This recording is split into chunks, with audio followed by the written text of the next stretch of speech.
ஹரிநாராயண துரித நிவாரண பரமானந்த சதாசிவ சங்கர. ஓம் அனுமந்தாய வித்மகே வாயு புத்திராய தீமகே தன்னோ மாருதி பிரச்சோத்யாத். பட்டீஸ்வரம் ஸ்ரீ விஷ்ணு துர்கையே போற்றி. நாளென் செய்யும் வினிதானன் செய்யும் இனி நாடி வந்த கோலென் செய்யும் கொடுங்கூற்றென் செய்யும் குமரேசர் இரு தாளும் சிலம்பும் சதங்கையும் தண்டையும் சண்முகம் தோளும் கடம்பும் எனக்கு முன்னே வந்து தோன்றினே. உலகெங்கிலும் வாழ்ந்து கொண்டிருக்கும் ஸ்ரீராம் ஆஸ்ட்ரோ யூடியூப் சேனல் நேயர்களுக்கு டாக்டர் சைதை ராஜாவின் அன்பான வணக்கங்கள். நாம் இப்பொழுது இந்த எபிசோடில் வார ராசி பலன்களை பார்க்க போகிறோம். ஆகஸ்ட் 3 முதல் 9ஆம் தேதி வரைக்கும் உள்ளிட்ட நாட்களுக்கு கிரகங்கள் எப்பேற்பட்ட பலனை ஒவ்வொரு ராசிக்கும் வழங்கப் போகிறது என்பதை பார்க்கலாம் வாங்க. அதற்கு முன் எங்களுடைய சேனலை பார்த்து கொண்டிருக்கும் அன்பர்கள் இதுவரைக்கும் சப்ஸ்கிரைப் செய்யாதவர்கள் சப்ஸ்கிரைப் செய்து கொள்ளும்படி கேட்டுக்கொள்கிறோம். ஆகஸ்ட் 8ஆம் தேதி பௌர்ணமி திதி வருகிறது. வாங்க ராசிக்குள் செல்லலாம். மேஷ ராசி அன்பர்களுக்கு வணக்கம். மேஷ ராசி காலபுருஷனுக்கு முதல் ராசி. அஸ்வினி பரணி கார்த்திகை முதல் பாதம் உள்ளடக்கியது. இந்த மேஷ ராசிக்கு இந்த வார கிரகங்கள் எப்பேற்பட்ட பலனை வழங்கப் போகிறது என்பதை பார்க்கலாம் வாங்க. இந்த ராசியில் அஸ்வினி பரணி கார்த்திகை முதல் பாதம் உள்ளடக்கியது. ராசிநாதன் 6ஆம் இடத்தில் இருக்கிறார். ருணரோக சத்துருஸ்தானத்தில் இருக்கிறார். 6ஆம் இடம் என்பது நல்ல இடம் அல்ல. நல்லவர் நல்ல இடத்துல இருக்கணும், அதான் லாஜிக். அப்போது 6ஆம் இடம் என்பது எதிரிகளால் தொல்லைகள் ஏற்படக்கூடிய ஒரு இடம். அப்போது உங்களை பொறுத்தவரையில் ராசிநாதன் 6ஆம் இடத்தில் இருப்பதால் எதிரிகளால் தொல்லை ஏற்பட்டாலும் இறுதியில் நீங்கள் ஜெயிக்கக்கூடிய அமைப்பு அப்படின்னு சொல்லலாம்.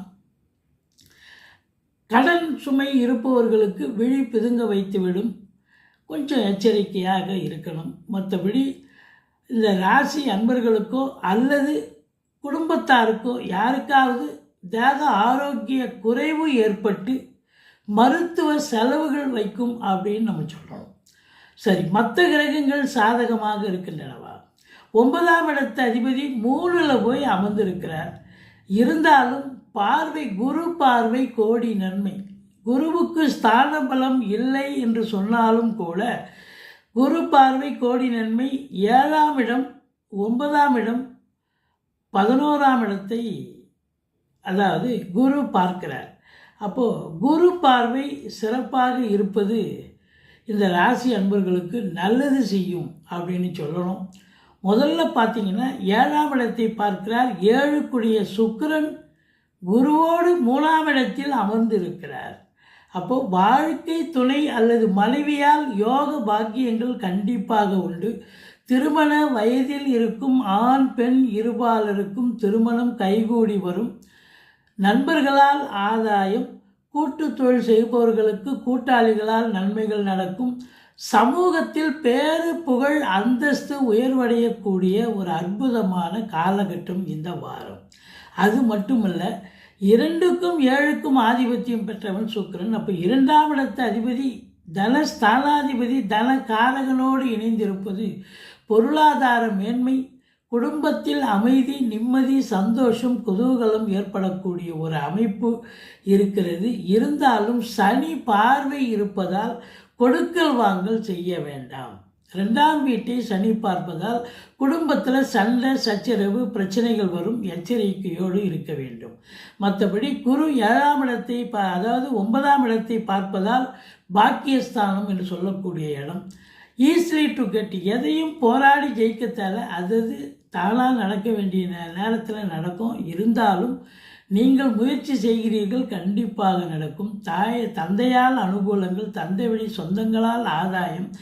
ஆன்மீகத்தில் ஒரு சிலருக்கு நாட்டம் அதிகரித்து ஆலய வழிபாடுகள் நன்கொடைகள் வழங்கி மகிழ்வீர்கள். டூர் மாதிரி போயிட்டு வருவீங்க. அது ஆன்மீக டூராக இருக்கலாம், இன்ப சுற்றுலாவாக இருக்கலாம். எதுவாக இருந்தாலும் ஆத்ம திருப்தியும் சந்தோஷமும் கிடைக்கும். எப்பவுமே 9ஆம் வீட்டை குரு பார்க்கிறது என்று சொன்னால் 11ஆம் இடத்தையும் குரு பார்க்குது. அப்போ பணம் வருவாய் அதிகரிக்கும் தொழிலில். அப்போ தொழிலில் நம்பி கடனை வாங்கி தொழிலில் போடலாம், தொழிலை விரிவாக்கம் பண்ணலாம், அல்லது இன்னொரு பிரான்ச்சு கூட ஓப்பன் பண்ணலாம். அப்போ தொழிலில் திருப்பு முனையை பார்க்க போகிறீர்கள். அற்புதமான ஒரு அமைப்பு இந்த மேஷ ராசியில் பிறந்த அன்பர்களுக்கு என்னங்க எங்களுக்கு 7 சனி போயிட்டுருக்கு, நீங்கள் இப்படி சொல்கிறீங்களே, 12 சனி விரைய சனி. ஆமாம், சங்கடம் தீர்க்கும் சனி பகவானே மங்களம் பொங்க மனம் வைத்தருள்வார், சச்சரவின்றி சனீஸ்வர தேவை இச்சகம் வாழ்க இன்னொருள் தாத்தா. இந்த சுலோகத்தை சொல்லுங்கள், சனிக்கிழமை தோறும் எள்ளெண்ணெய் தீபம் இட்டு வாருங்கள், தலைக்கு வரது தலைப்பாயிட போகும். அதையும் தாண்டி ஒரு அருமையான இன்ஃபர்மேஷன் இல்லை அருமையான செய்தி அப்படின்னு சொல்லலாம். இந்த 12இல் இருக்கும் சனி பகவான் வக்ரகதியில் இருக்கிறார். வக்ரகதியில் இருக்கார் அப்படின்னா முன்மீட்டு பலனை செய்வார். 11இல் இருப்பதாக ஒரு ஐதீகம். 11 அப்படின்னா சூப்பர், லாபஸ்தானத்தில் சனி இருந்தால் என்ன பண்ணுவார், நல்லது செய்வார் இல்லையா? அதுபோல் உங்களுக்கு எல்லா கிரகங்களும் சாதகமாக இருக்கின்றன. ராகு கூட உங்களுக்கு 11ஆம் இடத்தில் இருப்பது, அதுவும் இந்த ராகு கேதுக்கள் 11இல், எந்த கிரகமும் 11இல் இருந்தால் அற்புதமான பலனை தரும். அதுவும் குரு பார்வையில் இருக்குது. ராகு பிரம்மாண்ட நாயகன். அப்போ தொழில் ரீதியாக நீங்கள் நல்ல ஒரு இன்வால்மெண்ட்டோட வேலை பார்ப்பீங்க, இன்புட் நிறைய போடுவீங்க. அப்படி இருக்கும் பட்சத்தில் நல்ல சம்பாத்தியத்தை பார்க்க போகிறீர்கள். இரட்டிப்பு வருமானம் நிச்சயமாக வரும். 11ஆம் இடம் என்பது எண்ணிய செயல் ஈடேறுதல், தொட்டதெல்லாம் தொடங்குதல்னு சொல்லணும். மகிழ்ச்சியான இடத்தை குறிக்கிற இடம் 11. அப்போது லாபம் அதிகரிக்கும், சந்தோஷமாக இருப்பீங்க. வங்கி கணக்கு உயரக்கூடிய ஒரு நிலை இருந்த போதிலும் உங்களுக்கு சனி 2ஆம் இடத்தை பார்ப்பதால் கொடுக்கல் வாங்கல் செய்ய வேண்டாம். குடும்ப உறுப்பினர்கள் கணவன் மனைவி ஒற்றுமையாக இருப்பீங்க. 7ஆம் இடத்தை குரு பார்க்குது. இருந்தாலும் வீட்டிற்கு வரக்கூடிய விருந்தாளிகளாலும் நட்பு வட்டாரங்களாலும் வீட்டில் கொஞ்சம் சண்டை சச்சரவு பிரச்சனைகள் வரும். விட்டு கொடுத்து போங்க, மற்றபடி குறை ஒன்றும் இல்லை அப்படின்னு சொல்கிறோம். இப்போது பார்த்தீங்க அப்படின்னு சொன்னாக்கா, இந்த ராசிநாதன் செவ்வாய் உங்களுக்கு 6இல் இருந்தாலும் 8ஆம் பார்வையாக ராசியை பார்க்கிறார். ராசிநாதன் ராசியை பார்ப்பது என்பது மிக மிக சிறப்பு. ஆதலால் இந்த மேஷ ராசியில் பிறந்த அன்பர்களுக்கு நீங்கள் நினைக்கிறதெல்லாம் நடக்கக்கூடிய ஒரு காலகட்டம். செவ்வாய் பூமிகாரகனாக இருப்பதால் பூமி சம்பந்தப்பட்ட விஷயங்கள், நிலம் சம்பந்தப்பட்ட விஷயங்கள், வீடு சம்பந்தப்பட்ட விஷயங்கள் உங்களுக்கு அனுகூலத்தை தரப்போகிறது. நல்ல ஒரு அற்புதமான ஒரு காலகட்டம். இருந்த போதிலும் உங்களுக்கு 5ஆம் இடத்தில் கேது இருப்பதால் பிள்ளைகளுக்கு ஏதாவது இடர்பாடுகள் வரலாம். அவங்க படிக்கிற இடத்துல இன்ஸ்டியூஷன் மூலமாகவோ அல்லது மற்ற சக மாணவர்கள் மூலமாகவோ பிரச்சனைகள் வர வாய்ப்புகள் இருக்கிறது. கொஞ்சம் அனுசரித்து போங்க. அதையும் தாண்டி நீங்கள் பூர்வீக சொத்தில் யாராவது வில்லங்கத்தை ஏற்படுத்த தயாராக இருப்பார்கள். உங்களுடைய டாக்குமெண்ட்ஸ்லாம் சரியாக எடுத்துக்கிட்டு போங்க. பூர்வீகத்தில் எடுத்துகிட்டு போனீங்கன்னா உங்களை பொறுத்தவரையிலையும் கடவுளுடைய அனுகிரகத்தாலும் குலதெய்வத்தின் அனுகிரகத்தாலும் எந்த ஒரு பிரச்சனையும் தலைக்கு வர்றது தலைப்பாயோட போகுங்க. மற்றபடி சுக்கிரன் 2க்கும் 7க்கும் ஆதிபத்தியம் பெற்று குருவோடு இணைந்து இருப்பது கலைத்துறையில் இருக்கக்கூடிய அன்பர்களுக்கெல்லாம் ஒரு பொக்கிஷமான காலகட்டம், சாதிக்கக்கூடிய நேரம். வேலைவாய்ப்பு இல்லாதவர்களுக்கு வேலைவாய்ப்புகள் கிடைக்கும். அது மட்டுமல்ல, பத்திரிகை துறை, மீடியா துறை, எழுத்து துறையில் பணியாற்றக்கூடிய அன்பர்கள் 4ல் புதன் இருக்கார், சூரியனோடு இணைஞ்சிருக்கார். புதாதித்ய யோகம் ஏற்படுகிறது. அப்போது கல்வி பயிலும் மாணவ செல்வங்கள், இன்ஸ்டியூஷன் கல்வி சொல்லிக் கொடுக்குற இன்ஸ்டியூஷன்லேருந்து காலேஜஸ், யூனிவர்சிட்டி எல்லாத்துக்குமே அற்புதமான காலகட்டம், சிறப்பான நேரம் இது அப்படின்னு சொல்லலாம்.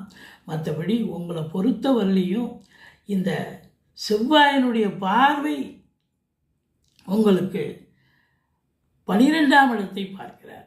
12ஆம் இடம் அயன சயன போகும். அங்கே இருக்கிற சனி பகவானை மியூச்சுவல் பார்வையாக பார்ப்பதால் இந்த டெக்னீஷியன்கள் இருக்காங்க இல்லையா, அதாவது கம்பெனிஸில் வேலை பார்க்குறாங்க பாருங்கள், அவங்களுக்கெல்லாம் கொஞ்சம் எச்சரிக்கையாக வேலை பார்க்கணும். ஏன்னா மிஷினில் கை விட்டுட்டு இல்லை காலில் அடிபடுறது, இப்படி ஏதாவது ஒரு பிரச்சனைகள் வர வாய்ப்புகள் இருக்கிறது. இந்த அன்பர்கள், அதாவது மெஷினரிஸ், அதில் கம்பெனிஸில் வேலை பார்க்கக்கூடிய மெஷினுக்கு அருகே இருக்கக்கூடிய மெஷின் ஆப்ரேட்டர்ஸ், இவங்கள்லாம் ரொம்ப எச்சரிக்கையாக இருக்க வேண்டும். மற்றபடி அரசு அலுவலகங்கள், அதில் பணியாற்றக்கூடிய அதிகாரிகள் இருந்து கடைநிலை ஊழியர்கள் வரைக்கும் இந்த காலகட்டம் அற்புதமாக இருக்குமா? நல்லா இருக்கும். ப்ரமோஷன், இன்க்ரிமெண்ட், உங்களுக்கு தேவையான சலுகைகள் அனைத்தும் கிடைக்கும். லோன் ஃபெசிலிட்டிஸ்லேருந்து ட்ரான்ஸ்ஃபர் போன்ற விஷயங்கள் கண்டிப்பாக நடக்கும். 11ல் ராகு இருக்கிறது. அந்நிய பொருளாதாரம் வீடு தேடி வரப்போகிறது. வெளிநாடு போக விரும்பும் இந்த மேஷ ராசி அன்பர்கள் தாராளமாக செல்லுங்கள். வெளிநாடு போய் நீங்கள் நல்ல சம்பாத்தியம் பண்ணக்கூடிய தருணம். உள்நாட்டு வாணிபம், வெளிநாட்டு வாணிபம், ஏற்றுமதி இறக்குமதியாளர்கள், ஷேர் மார்க்கெட்டில் இன்வெஸ்ட் பண்ணுறவங்க, ஸ்பெக்குலேஷன், ஆன்லைன் பிஸ்னஸ் பண்ணக்கூடியவர்கள், இவங்க எல்லாருக்குமே ஒரு சிறப்பான காலம், சிறப்பான வாரம் அப்படின்னு சொல்லணும். மற்றபடி உங்களுக்கு 5ல் கேது இருக்கிறதால நீங்கள் பிள்ளையாரை வழிபாடு செய்து கொள்ளுங்கள். மற்றபடி பண மழை பொழிய போகிறது. 11ல் ராகு பிரம்மாண்டத்தை தருவார், நிறைய லாபத்தை ஏற்படுத்தி தருவார். அதையும் தாண்டி குரு பார்வையில் இருப்பது என்பது மாபெரும் சிறப்பு. ஆதலால் இந்த மேஷ ராசி அன்பர்களுக்கு இந்த வாரம் சூப்பரான ஒரு வாரம், சந்தோஷமான ஒரு வாரம். தொழில் ரீதியாக நல்ல வருமானம் கிடைக்கப் போகிறது. உத்தியோக ரீதியாக நல்ல தகவல்கள், ட்ரான்ஸ்ஃபர், ப்ரமோஷன், இன்க்ரிமெண்ட், நீங்கள் எதிர்பார்த்த சலுகைகள் கிடைச்சி சந்தோஷமாக வேலை பார்க்க போகிறீங்க. ஒரு சிலருக்கு பார்த்திங்கன்னா உங்கள் திறமையை பாராட்டி நிர்வாகம் உங்களுக்கு கூடுதல் பொறுப்புகள் கூட வழங்கப் போகிறது என்று சொன்னால் மிகையாகாது. மொத்தத்தில் நிதித்துறை, நீதித்துறை, சினிமா இண்டஸ்ட்ரி, தொலைக்காட்சி இண்டஸ்ட்ரி, பத்திரிகை துறை, மீடியா துறையில் பணியாற்றக்கூடிய அன்பர்கள் அத்தனை பேர்களுக்கும் இந்த வாரம் அற்புதமான ஒரு வாரம். சாதிக்கப் போகிறீர்கள். இந்த மேஷ ராசிக்கு ஆகஸ்ட் 3, 4, 5 ஆகிய தேதிகள் சந்திராஷ்டம தேதிகளாக வருவதால் மிகுந்த எச்சரிக்கையோடு இருங்க. புதிய ப்ராஜெக்ட் எதுவும் பண்ணாதீங்க. வழக்கமாக செய்யும் பணிகளை செய்து வாருங்கள். இரவு பிரயாணம் வேண்டாம். மற்றபடி உங்களுக்கு கந்த சஷ்டி கவசம் சொல்லுங்கள். முருகப்பெருமானை வணங்குங்கள். வாழ்க்கை வளமோடும் நலமோடும் அமையப்போகிறது. எங்களுடைய வீடியோ பிடிச்சிருந்தால் லைக் பண்ணுங்கள், ஷேர் பண்ணுங்கள், சப்ஸ்கிரைப் பண்ணுங்கள். மறக்காமல் சப்ஸ்கிரைப் பண்ணுங்கள். நன்றி. வாழ்க வளமுடன்.